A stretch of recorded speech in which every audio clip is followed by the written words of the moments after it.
عمرك سألت نفسك ليه العملات المعدنية فيها خطوط على الجنب مش ناعمة من الأطراف؟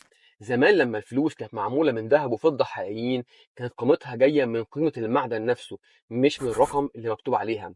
بس كانت المشكلة إن في نصابين بياخدوا العملة الذهبية أو الفضية دي وينشروا منها نشارة صغيرة جدا من الطرف دايما ما يدور، وبعد كده بيجمعوا النشارة دي يسيحوها ويبيعوها، وما كانش الناس بيعرفوا يفرقوا بين العملة المظبوطة والعملة الناقصة.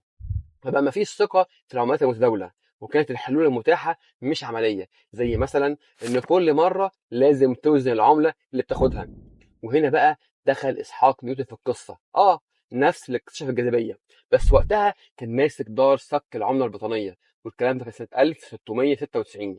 نيوتن جات له فكرة عبقرية لحل المشكلة دي، إن طالما الناس بتقص من الأطراف يبقى الحل إنهم يخلوا أطراف العملات الذهبية أو الفضية فيها خطوط أو سنون بارزة كأنها بصمة.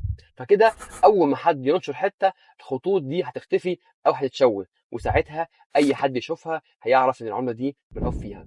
ومن يوميها بقى وجود الخطوط دي علامة أمان، وأي عملة معمولة من معدن غالي كان لازم يكون على جنبها السنون أو الخطوط دي.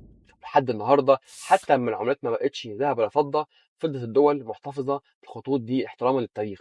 فكل مرة تمسك عملة معدنية فيها خطوط افتكر انك ماسك فكرة نيوتن العبقرية ضد السرقة.